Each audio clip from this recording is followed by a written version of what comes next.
आज हम लोग एकादशी पुण्यतिथि के शुभ अवसर पर भगवान श्री कृष्ण को समर्पित ये 24 अवतार भगवान को कथा के रूप में इनको मेन श्रोता बनाते हुए सुनाते हैं, क्योंकि अपना सबसे बड़ा भगवान ही होता है और भगवान को छोड़ के कोई दूसरा अपना होता नहीं है। तो भगवान को पहले 24 अवतारों को स्मरण करते हैं। जय जय मीन वराह कमठ नर हरि बलवामन परशुराम रघुवीर कृष्ण कीरति जग पावन बुद्ध काल की व्यास पृथो हरिहंस मनवंतर जय ऋषभ हयग्रीव ध्रुव वरदेन धनवंतर बद्रिपति दत्त कपिल देव सनकादिक करुणा करो 24 रूप लीला रुचिर श्री अग्रदास और पद धरो। कहते हैं सबसे पहले मीन अवतार यानी मत्स्य अवतार। तो मत्स्य अवतार के बारे में हम लोग थोड़ा सा संक्षिप्त रूप से जानते हैं। क्या? तो ब्रह्म नामक नैमित्तिक प्रलय के समय ब्रह्मा जी प्रलय पयोधि में सोए हुए थे। उस समय उनके मुखों से श्रुतियां निकली, जिन्हें हयग्रीव नामक दैत्य चुराकर पाताल चला गया। उस प्रलय काल में समस्त औषधियों के बीजों, प्राणियों के सूक्ष्म शरीरों और सप्तर्षियों की रक्षा के लिए भगवान ने एक विशाल मत्स्य का रूप धारण किया और चक्रवर्ती सम्राट राजर्षि सत्यव्रत से कहा कि वे इन सब को लेकर एक विशाल नौका पर आरूढ़ हो जाए। राजा सत्यव्रत ने ऐसा ही किया और भगवान मत्स्य ने उस नौका का पूरे प्रलय काल तक संचालन करते हुए राजा सत्यव्रत और सप्तर्षियों को ब्रह्म तत्व का उपदेश दिया तथा सृष्टि के मूल तत्वों की रक्षा की। तत्पश्चात उन्होंने प्रलयांत में हयग्रीव दैत्य का वध कर श्रुतियों को लाकर पुनः ब्रह्मा जी को सौंप दिया। भगवान का मत्स्य रूप धारण ही मत्स्य अवतार ही कहलाता है। बोले मत्स्य भगवान की जय। अब दूसरा अवतार भगवान का वाराह अवतार कहा गया है। ये श्वेत वाराह कल्प की बात है। परम पराक्रमी द्वितीय पुत्र हिरण्याक्ष पृथ्वी को लेकर रसातल में चला गया। इससे चिंतित होकर पितामह ब्रह्मा जी ने भगवान श्री हरि का मन ही मन स्मरण किया। स्मरण करते ही भगवान उनके नसा छिद्र से वाराह शिशु के रूप में निकल पड़े और देखते ही देखते उन्होंने विशाल पर्वताकार श्वेत वाराह का रूप धारण कर समुद्र के जल में प्रवेश किया और रसातल से पृथ्वी को लाने लगे। यह देखकर हिरण्याक्ष क्रुद्ध हो गया और गदा लेकर उनसे युद्ध करने लगा, परंतु उन वाराह रूपधारी श्री हरि ने उसे लीला पूर्वक कर प्रहार से ही मार डाला और पृथ्वी को पुनः अपने स्थान पर प्रतिष्ठित किया। बोले वाराह भगवान की जय।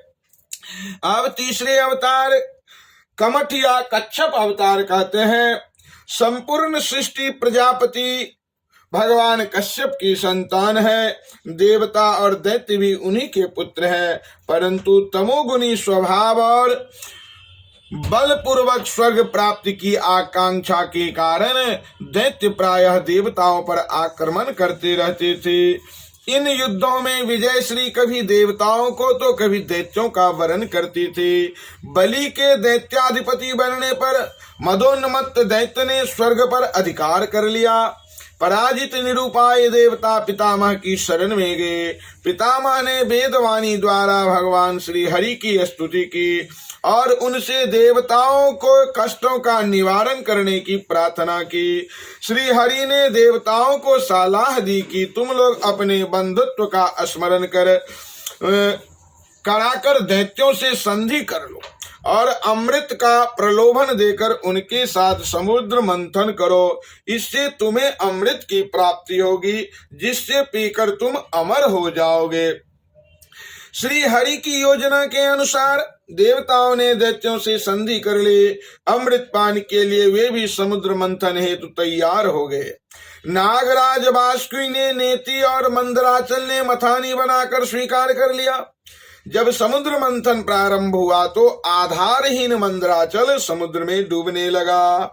यह देखकर भगवान श्री हरि ने 1,00,000 योजन विस्तृत पीठ वाले कच्छप का रूप धारण किया और मंदरगिरी को अपनी पीठ पर धारण कर समुद्र मंथन का कार्य सुचारू रूप से संपादित किया। इस प्रकार देवताओं के हित के लिए उन परम प्रभु ने कच्छपावतार लिया। बोले कश्यप भगवान की जय। अब कहते हैं श्री नरसिंह अवतार। भगवान वैकुंठ लोक में भगवान श्री हरि के जय विजय नाम के 2 पार्षद थे। एक बार उन्होंने अभद्रता पूर्वक सनकादिक मुनियों को श्री हरि के धाम में जाने से रोक दिया। इससे क्रोधित होकर मुनियों ने उन्हें 3 जन्म तक दैत्य योनि में जन्म लेने का श्राप दे दिया। इसी कारण से जय विजय प्रथम जन्म में द्वितीय उक्त हिरण्याक्ष और हिरण्यकश्यप के रूप में उत्पन्न हुए। परम कल्याणमय प्रभु तो सदा अपने जनों का हित ही करना चाहते हैं, अतः उन्होंने 12 अवतार लेकर हिरण्याक्ष का वध कर उसका उद्धार कर दिया। अपने भाई की मृत्यु से अत्यंत क्रोधित हो हिरण्यकश्यप भगवान श्री हरि से बदला लेने के लिए कठोर तप करने लगा। उनके तप से प्रसन्न हो ब्रह्मा जी प्रकट हुए और वर मांगने को कहा। हिरण्यकश्यप ने कहा, हे प्रभु, यदि आप मुझ पर प्रसन्न है तो अपने बनाए हुए सभी प्राणियों से मुझे अबद्ध कर दीजिए। साथ ही मेरी मृत्यु न घर के अंदर हो, न बाहर हो, न पृथ्वी पर हो, न आकाश में हो, न जल में हो, न थल में हो, न रात्रि में हो, न दिन में हो, और न ही अस्त्र से हो और न शस्त्र से हो। यह वर देने के लिए वचनबद्ध ब्रह्मा जी ने तथास्तु कह दिया। फिर क्या था, हिरण्यकश्यप के अत्याचार से त्रैलोक्य कंपित हो उठा। हिरण्यकश्यप का पुत्र प्रहलाद अत्यंत सात्विक और श्री हरि का परम भक्त था। जब हिरण्यकश्यप को यह बात ज्ञात हुई तो वह क्रोध से पागल हो उठा और प्रहलाद को मार डालने के लिए उसने सभी संभव प्रयास किए, परंतु भगवत भक्त रूपी कवच में सुरक्षित प्रहलाद का वह बाल भी बांका न कर सका। अंत में उसने सभा भवन के ही एक अग्नि तप्त लोहे के स्तंभ में प्रहलाद को बंधवा दिया और तलवार से उसका वध करने को उद्यत हो बोला, बता तेरा हरि कहाँ है, देखता हूं तुझे कौन मारने से कौन बचाता है, मरने से कौन बचाता है। प्रहलाद ने विनम्र भाव से कहा, पिताजी, वे श्री हरि तो सर्वत्र है, वे तो मुझ में भी है, आप में भी है, इस खड्ग में भी है और इस खंभ में भी है। प्रहलाद की बात सुनकर हिरण्यकश्यप क्रोध से पागल हो उठा और सिंहासन से कूदकर उसने उस खंभे पर धूम से प्रहार किया। ठीक उसी समय उस खंभे से ब्रह्मांड फटने जैसी भयंकर गर्जना हुई और ब्रह्मा जी तथा अपने भक्त प्रहलाद की वाणी को सत्य करने तथा जड़ चेतन सर्वत्र अपनी व्यापकता सिद्ध करने के लिए भगवान श्री हरि उस खंभे से नरसिंह रूप में प्रकट हो गए। उनका आधा शरीर सिंह जैसा और आधा शरीर मनुष्य सदृश था। उस नरसिंह रूप से उन्होंने हिरण्यकश्यप को पकड़ लिया और सभा भवन की देहली पर ले जाकर उसे अपनी जांघों पर गिरा लिया और सायंकाल अपने ब्रज सदृश नखों से उनका हृदय फाड़ कर मार डाला। बोलो नरसिंह भगवान की जय। अब कहते हैं वामन अवतार पूर्व काल की बात है। देवताओं और दैत्यों में युद्ध हुआ जिससे देवगण पराजित हो गए और दैत्यों ने स्वर्ग पर अधिकार कर लिया। पुत्रों की इस दुर्दशा को देखकर देव माता अदिति बड़ा दुखी हुई। उन्होंने अपने पति महर्षि कश्यप से परामर्श करके भगवान विष्णु की आराधना प्रारंभ की। महर्षि कश्यप भी भगवान के विष्णु के प्रति अर्थ गहन तपस्या में लीन हो गए। इन दंपति की आराधना से प्रसन्न होकर भगवान विष्णु ने इन्हें दर्शन दिए और वर मांगने को कहा। देव माता अदिति ने कहा, प्रभु मेरे पुत्र का राज्य और यज्ञ भाग पुनः उन्हें प्राप्त हो जाए। कश्यप जी ने कहा, हे प्रभु आप इंद्र के छोटे भाई उपेंद्र बनकर शत्रुओं से उसकी रक्षा करें। भगवान ने तथास्तु कहकर दोनों की इच्छा पूरी करने का वचन दिया। कुछ समय बाद भाद्र मास के शुक्ल पक्ष की द्वादशी तिथि को अभिजीत मुहूर्त में भगवान कश्यप अदिति के यहाँ मंगलमय चतुर्भुज रूप में प्राकट हुआ। तदंतर भगवान बलि का उद्धार करने के लिए वामन ब्रह्मचारी का रूप धारण कर बलि के यज्ञ मंडप में पहुंच गया। राजा बलि ने महारानी विंध्यावली के साथ भगवान वामन का पूजन किया। वामन भगवान ने कहा, राजन अग्निहोत्र के लिए मुझे मेरे पग से केवल 3 पग भूमि दे दीजिए और मुझे कुछ भी नहीं चाहिए। भगवान की बात सुनकर बलि ने हंसते हुए कहा, अच्छी बात है, जितनी तुम्हारी इच्छा हो उतना ही ले लो। यह कहकर वह जैसे ही संकल्प करने चले वैसे ही दैत्य गुरु शंकराचार्य ने उन्हें रोक दिया और स्वयं भगवान श्री हरि और कहने लगे, यह स्वयं भगवान श्री हरि है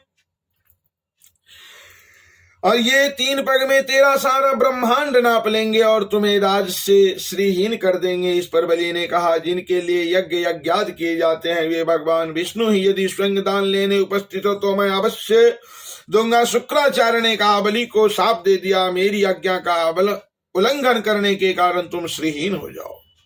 इस पर भी सत्य प्रतिज्ञ बलि ने संकल्प कर 3 पग भूमि वामन भगवान को दान कर दी। फिर तो वही हुआ जो शुक्राचार्य ने कहा।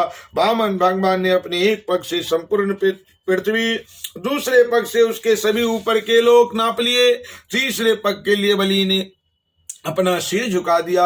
भगवान ने अपना चरण कमल उनके सिर पर रखकर उन्हें सुतल लोक का स्वामी बना दिया। स्वर्ग का राज और यज्ञ भाग पुनः उन्हें देवताओं को प्रदान कर दिया। बोले वामन भगवान की जय।